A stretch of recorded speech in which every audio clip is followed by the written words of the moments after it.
감사합니다. 우리는 이번 주 하나님의 은혜로 선택하신 이야기, 야곱의 이야기를 보았습니다. 은혜는 줄 의무가 없는 하나님이 받을 자격이 없는 자에게 주시는 선물이라는 말씀도 들었습니다. 저는 우리 지금 로마서 암송 열심히 하고 있잖아요. 로마서 암송 필사 다독하고 있는데 이 로마서를 쓴 이 바울의 인생의 가장 극적인 순간, 그죠? 우리 성도들 예수님 믿는 사람이라면 그때를 다 기억하잖아요. 예수님을 영접했던 그 순간.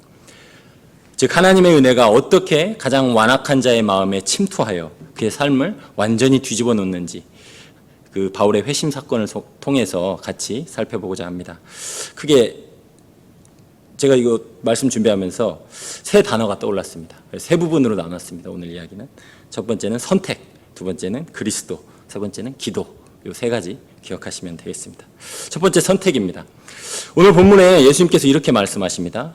오늘 본문 19장 15절에 주 예수께서 이르시되 가라! 이 사람은 내 이름을 이방인과 임금들과 이스라엘 자손에게 전하기 위하여 택한 나의 그릇이라. 예수님이 택하셨다고 말씀합니다.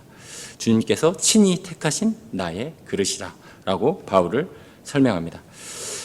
바울이 회심 후에 갈라디아에 있는 성도들에게 보내는 편지에서 회심 후에 이렇게 말합니다. 갈라디아서 1장 15절 그러나 내 어머니의 태로부터 나를 택정하시고 그의 은혜로 나를 부르시니가 이렇게 말합니다. 바울이 회심한 시점은 나이가 한참 들어서인데 그로부터 한참 지나서 자신의 삶을 돌아볼 때에 하나님께서 그때가 아니고 나의 어머니의 태로부터 나를 택정하셨구나 라고 고백하고 있습니다. 그러면서 이제는 더 나갑니다. 에베소서 1장 4절에 바울이 썼잖아요. 그죠? 에빌골몬 옥중서신이잖아요. 그죠? 감옥에서 그 주님을 생각하면서 이렇게 씁니다. 에베소 1장 4절 곧 창세전에 그리스도 안에서 우리를 택하사 우리로 사랑 안에서 그 앞에 거룩하고 흠이 없게 하시려고. 그죠? 나이가 들어서 회심했는데 어머니의 뱃속에서 나를 택정하셨다고 말씀하시고 또 이번에는 더 나아가서 창세전에 그리스도 안에서 우리를 택하사 우리로 사랑 안에서 그 앞에 거룩하고 흠이 없게 하시려고 라고 바울은 설명하고 있습니다. 바울은 하나님의 은혜로운 택하심을 이렇게 여러 차례 노래합니다. 예수님을 핍박하던 자가 창세전에 예수 그리스도 안에서 택함을 받았다는 것이 하나님의 은혜가 아니고는 결코 설명되지 않았기 때문입니다. 4절 말씀에 이렇게 말합니다. 사울아 사울아 네가 어찌하여 나를 박해 하느냐. 주님의 몸된 교회를 핍박했는데 예수님의 몸이니까 네가 어찌 나를 핍박하느냐 나를 박해하느냐라고 말하면서 사울이 이렇게 완악한 자인데 이런 자를 정말 하나님과의 거리로 치자면 가장 멀리 있는 자를, 왜냐하면 예수님 믿는 사람을 다 잡아 죽이는 사람이었으니까 그런 자를 하나님께서 어떻게 은혜로 변화시키시고 얼마나 악한 죄인이라도 그의 삶 가운데 하나님의 은혜가 승리한다라는 것을 보여준다는 것입니다. 우리 개혁신앙 전통 교리에서 이것을 불가항력적 은혜라고 합니다. 불가항력적 은혜. 반항할 수 없다는 거죠. 하나님의 은혜는. 어제 신방을 갔는데 자녀 문제로 아파하는 성도님께 여러 가지 문제들을 말씀하시는데 제가 주로 제 요지의 말씀은 이거였습니다. 하나님의 은혜가 더 큽니다. 하나님의 은혜가 이깁니다. 인간의 그 어떤 문제와 어떤 죄악도 하나님이 이깁니다. 그 예가 오늘 이 본문에 있습니다. 예수님의 몸을 핍박하던 자를, 예수님을 믿는 자들을 잡아 죽이던 자들을 하나님께서 은혜로 뒤집어 놓습니다. 하나님께서 택하신 자를 어떻게 은혜로 다뤄가시는지를 분명히 바울의 회심 사건을 통해서 보여주고 있습니다. 그래서 이 구약 박사 바울은 성경을 통해서 성경을 이제 다시 한번 예수님의 시각으로 찬찬히 들여다보는 겁니다. 그러다 아마 예레미야서를 봤겠죠? 바울이? 거의 구약성경을 다 외우고 있었으니까. 예레미야서 1장 5절에 뭐라고 말하고 있습니까? 내가 모태에 짓기 전에 너를 알았고, 하나님의 말씀입니다. 내가 배에서 나오기 전에 너를 성별 거룩하게 구별하였고 너를 여러 나라의 선지자로 세웠노라. 이게 원래 구약성경에도 그렇게 계시되어 있구나. 이 선택의 하나님의 은혜가 구약성경에도 원래 이렇게 있었구나라고 예수 그리스도의 시각으로 새롭게 성경을 해석하고 있다는 것입니다. 선택교리를 알았지만, 구약성경을 통해서 들었지만 예수 그리스도를 인격적으로 만나기 전까지는 인격적으로 완전히 그것을 이해하지 못했다는 것입니다. 예수 그리스도를 만나고서야 자신의 삶이 하나님의 은혜로운 선택이 어떤 변화를 일으키는가를 경험하고서야 드디어 하나님의 은혜로운 선택을 찬양하게 되었다는 것입니다. 그는 로마서에서 다시 구약성경의 창세기와 구약성경의 마지막 말라기, 야곱의 에서의 이야기를 다 끌어와서 이렇게 말합니다. 로마서, 우리가 읽고 있는 로마서 9장 10절에 이렇게 말합니다. 그뿐 아니라 또한 리브가가 그의 우리 조상 이삭 한 사람으로 말미암아 임신하였는데, 창세기 이야기를 끌어오죠. 그 아들이 아직 나지도 아니하고 무슨 선이나 악을 행하지 아니한 때에 택하심을 따라 되는 하나님의 뜻이 행위로 말미암지 않고 오직 부르시는 이로 말미암아 서게 하려 하사 리브가가 이르시되 큰 자가 어린 자를 섬기리라 하셨나니. 창세기 이야기죠. 그리고 그 다음 말, 그리고 나서 구약성경의 마지막 말라기 이야기를 끌어옵니다. 13절, 로마서 9장 13절, 기록된 바 내가 야곱은 사랑하고 에서는 미워하였다 하심과 같으니라. 이거 창세기에 나오는 말 아니잖아요. 그죠? 말라기 1장에 나오는 말이거든요. 내가 야곱은 사랑하고 에서는 미워하였다 하심과 같으니라. 즉 야곱, 나중에 이스라엘로 이름이 바뀌잖아요. 그죠? 그러니까 야곱, 이스라엘 역사를 다 통틀어 놓고 하나님의 선택교리를 바울이 다시 설명하고 있다는 것입니다. 구약 역사를 관통하여 이스라엘이 얼마나 사랑받을 자격이 없는 자들인지를 말라기서에 보면 이스라엘의 죄악에 대해서 낱낱이 드러내고 있잖아요. 너희들이 얼마나 선택받을 자격이 없는 자들인데 내가 너희들 중에 남은 자들을 선택하였고 사랑하고 있다 라고, 그렇게 바울이 하나님의 은혜로운 선택에 대해서 구약성경 전체를 다시 설명하고 있다는 것입니다. 예수님을 핍박하던 자신이 하나님의 은혜로운 선택으로 이렇게 서 있음을 성경을 통해, 야곱, 즉 이스라엘 역사를 통해 드러내고 있습니다. 하나님께서 택하신 자들은 반드시 이렇게 은혜로 변화시켜 가실 것을 믿으시기 바랍니다. 우리는 이미 이러한 변화를 경험했고 앞으로도 더욱 경험하게 될 것입니다. 여기까지가 선택에 대한 이야기입니다. 두 번째, 빨리 가겠습니다. 그리스도입니다. 두 번째, 그리스도입니다. 바울의 삶은 인생의 두 부분으로 나누죠. 그리스도를 만나기 전, 그리고 그리스도를 만난 후. 바울의 삶은 그리스도를 만나고 완전히 뒤집어졌습니다. 오늘 말씀, 5절 말씀에 대답하되 주여 누구시니까? 이르시되 나는 네가 박해하는 예수라 말씀합니다. 그가 예수님을 만나고 한 첫 설교가 오늘 19절까지 읽었는데 20절에 보면 이렇게 돼 있죠. 예수님을 만나고, 그죠? 눈이 떠지고 성령이 충만하여 한 첫 설교가 20절에 이렇게 돼 있습니다. 사울이 다메섹에 있는 제자들과 함께 며칠 있을 때 즉시 각 회당에서 뭐라고 말씀하나요? 예수가 하나님의 아들이다. 예수가 하나님의 아들이다. 그의 이제 새로운 세상, 눈이 열리고 이제 보이지 않던 것이 보이고 이제 성령으로 세례를 충만함을 받아서 그가 한 첫 말, 예수가 하나님의 아들이다라는 것을 전했다는 것입니다. 그는 이제 예수님을 빼놓고는 말하지 않고 생각하지 않고 살지 않고 설교하지 않는 사람이 되었다는 것입니다.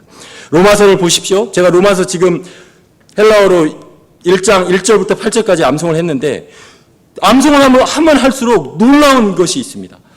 1절부터 8절까지 예수 그리스도에 대한 표현이 10번 나옵니다. 10번. 한글 성경으로. 헬라어 성경으로는 9번 나옵니다. 9번 나와요. 제가 한번 읽어드릴게요. 로마서 시작. 이 성경의 교리를 다 담고 있다는 로마서의 1장 1절부터 8절까지 이렇게 말합니다. 예수 그리스도의 종 바울은 사도로 부르심을 받아 하나님의 복음을 위하여 택장함을 입었으니, 한번 나왔죠? 이 복음은 하나님이 선지자들을 통하여 그의 아들에 관하여 성경에 관하여 미리 약속하신 것이라. 그의 아들에 관하여 말하면 육신으로는 다윗의 혈통으로 나셨고 그의 성결의 영으로는 죽은 자들 가운데서 부활하사 능력으로 하나님의 아들로 선포되셨으니 곧 우리 주 예수 그리스도시니라. 그로 말미암아, 예수 그리스도로 말미암아 우리가 은혜와 사도의 직분을 받아 그의 이름을 위하여 모든 이방인 중에서 믿어 순종하게 하나니 너희도 그들 중에서 예수 그리스도의 것으로 부르심을 받은 것이니라. 로마에서 하나님의 사랑하심을 받고 성도로 부르심을 받은 모든 자에게 하나님 우리 아버지와 주 예수 그리스도로부터 은혜와 평강이 있기를 원하노라. 먼저 내가 이제 이제 7절까지가 문안 인사거든요. 문안 인사의 형식을 담아서 그 구절 안에 예수 그리스도에서 계속 얘기하는데 이제 기도를 시작합니다. 근데 어떻게 기도를 하는지 보세요. 참 기도한 방법을 참 배우는 것 같아요. 먼저 내가 예수 그리스도로 말미암아 너희 모든 사람에 관하여 하나님께 감사함은 너희의 믿음이 온 세상에 전파됨이니라. 기도하면서도 누구를 통하여 기도하고 있습니까? 예수 그리스도를 통하여, 예수 그리스도로 말미암아 하나님께 감사함은, 그렇게 이야기하고 있습니다. 제가 밑줄을 그었는데 1절부터 8절까지 예수 그리스도를 언급하는 게 총 한글 성경으로 10번입니다. 8절에 우리 지금 로마서 8장 암송하고 있잖아요. 8장 1절부터 3절까지 그러므로 그리스도 예수 안에 있는 자에게는 결코 정죄함이 없나니, 그죠? 이는 그리스도 예수 안에 있는 생명 성령의 법이 죄와 사망의 법에서 너를 해방하였음이라. 율법이 육신으로 말미암아 연약하여 할 수 없는 그것을 하나님은 하시나니 곧 죄로 말미암아 자기 아들을 죄 있는 육신의 모양으로 보내어 육신에 있는 죄를 정하사, 그렇게 말씀하시죠. 3절까지만 해도 벌써 매 절마다 그리스도 예수를 계속해서 언급하고 있다는 것입니다. 그래서 바울은 이렇게 말하는 것입니다. 빌립보서 1장 21절에 내가 사는 것이 그리스도니 죽는 것도 유익이라. To live Christ. 원어에는 동사도 없어요. 사는 것 그리스도. 사는 것이 그리스도 말하고 있습니다. 고린도 2장 2절 말씀에 이렇게 말합니다. 내가 너희 중에서 예수 그리스도와 그가 십자가에 못 박히신 것 외에는 아무것도 알지 아니하기로 작정하였음이라. 우리 갈라디아서 2장 2절 말씀도 있잖아요. 그런 2장 20절 말씀.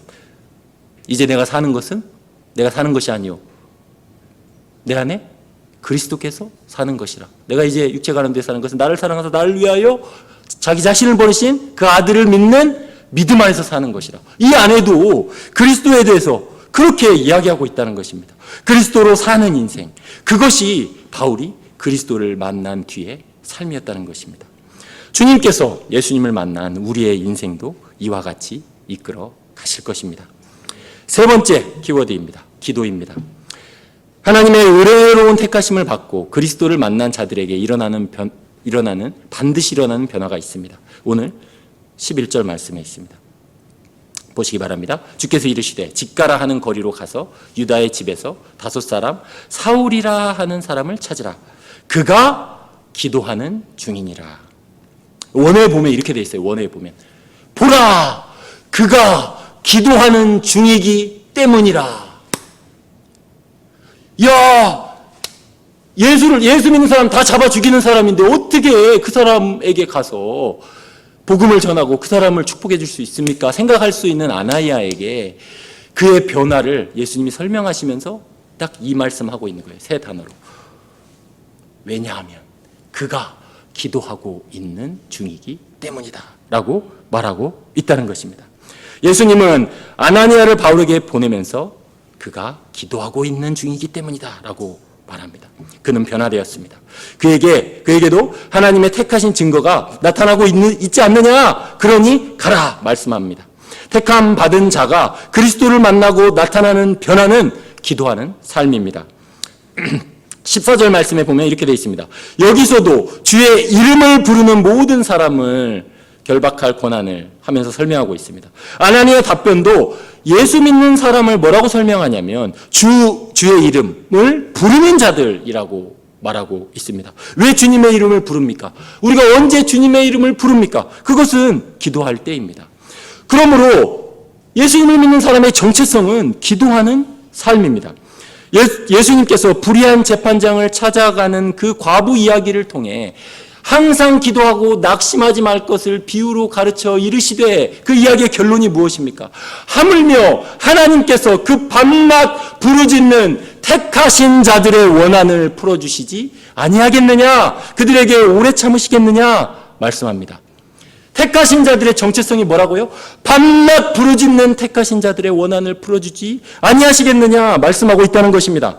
하나님의 은혜로 택하신 야곱도 그의 인생을 쭉 돌이켜보면 결국 그렇게 형을 피해서 도망가면서 베델에서 하나님께 기도합니다. 저에게 함께 하셔서 은혜를 베푸시면 돌아오게 하시면 제가 11조로 하나님께 하겠습니다.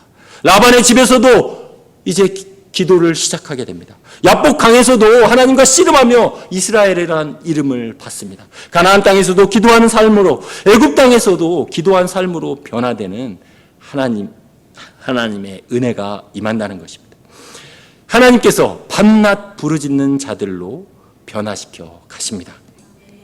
오늘도 쉬지 말고 기도하시기 바랍니다. 저희 여름 성경학교 찬송 중에 우리 애들이 너무 좋아하고 쉬지 말고 기도해 쉬지 말고 말씀 봐 내게 주신 하나님 뜻 순종할 때 하나님이 일하시네. 음정은 빼주시고 하여튼 쉬지 말고 기도해 쉬지 말고 말씀 봐. 예. 그죠? 로마서 보시기 바랍니다. 예. 기도하던 바울에게 아나니아를 보내셔서 17절 하반절에 예수께서 나를 보내어 너로 보게 하시고 성령으로 충만하게 하신다. 결국 그 기도하는 바울에게 성령으로 충만케 하는 은혜를 부어 주십니다. 그러므로 결론입니다. 세 가지 말씀드렸죠. 선택, 하나님의 은혜로운 선택, 그리스도를 만난 바울, 그리고 그 하나님의 은혜로운 선택을 받은 자들을 하나님께서 어떻게 인도해 가시는지 우리는 기도하는 삶을 사는 것입니다. 그러한 삶으로 하나님께서 우리를 이끌어 가십니다. 기도하는 우리에게 이 바울에게 주셨던 성령 충만의 은혜를 베풀어 주실 줄 믿습니다. 기도하겠습니다. 오늘 기도하실 때 먼저 세 가지 기도 부탁드리겠습니다. 첫 번째는 내일 금요 복음 집회가 있습니다. 복음 집회를 위해서 기도해 주시기 바랍니다. 다음 주부터 다음 주 토요일, 주일 여름 성경학교가 진행됩니다. 우리 준비하시는 저와 또 우리 선생님들 또 참여하는 우리 아이들 모두 정말 예수님, 이 바울처럼 그 예수님을 만나는 그런 참 하나님의 놀라운 은혜를 경험하는 여름 성경학교가 될 수 있도록 기도해 주시기 바랍니다. 또 오는 주일에 그 탁구 대회가 있습니다. 오후에 그 함께 성도님들 함께 교제하면서 또 하나님께 영광 돌리고 성도의 사랑을 나누는 복된 시간이 되도록 함께 기도해 주시기 바랍니다. 예, 기도하겠습니다.